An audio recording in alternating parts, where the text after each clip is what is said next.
ధరణిపై తొలి కుటుంబము. ఆదాము హవ్వలకు మొదటగా కయీను, తర్వాత హేబేలు జన్మించిరి. కయీను వ్యవసాయదారుడు, హేబేలు గొర్రెల కాపరి. ఇరువురు దేవుని సన్నిధికి అర్పణలు తీసుకొని వచ్చి అర్పించారు.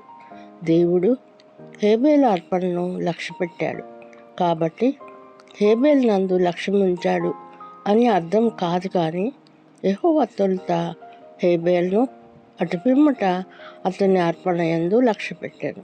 అదేవిధముగా కయీనును అటు పిమ్మట అతని అర్పణను లక్ష్యపెట్టలేదు.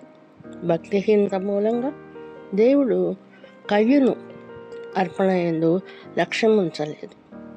కయీను దేవుని పట్ల నిర్లక్ష్య వైఖరి కలిగి ఉన్నాడు.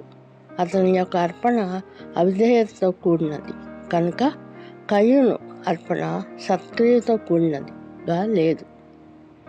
కయీను పగ, ప్రతీకార బుద్ధి కలిగిన వాడు కనుకనే తన సహోదరుని హత్య చేయనంత పగ, కోపంను కలిగి ఉన్నాడు. హేబేలు పొలంలో ఉండగా కయీను హేబేలును చంపెను.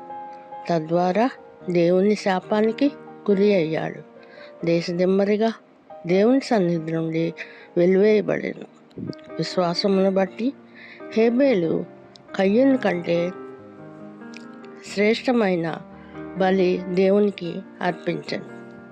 హేబేలు దేవుని యందు విశ్వాసం ఉంచినవాడు కనుకనే హేబేలు అర్పణ సత్క్రియగా ఎంచబడినది. కయీను ఏదెను తూర్పున నోదు దేశంలో కాపురముండెను.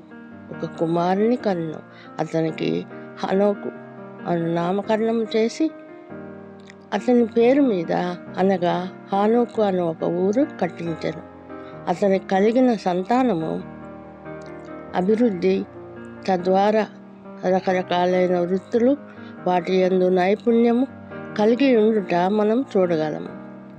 అంతేకాకుండా వీరికి పాపభీతి, దైవభక్తి లేనివారు అని లెమెకు మాటల ద్వారా మనకు తెలియచున్నది. ఆదాము హవ్వలకు మరి ఒక సంతానమును దేవుడు అనుగ్రహించాడు. హేబేలుకు బదులు షేతు పుట్టాడు. షేతుకు యోనుషు అను కుమారుడు పుట్టాడు. అప్పుడు యెహోవా నామమున ప్రార్థన చేయుట ఆరంభమైంది. షేతు కుటుంబము భక్తి మార్గంలో నడిచినట్లుగా మనకు తెలియచున్నది. ప్రార్థన షేతు నుండి ఆరంభమైంది.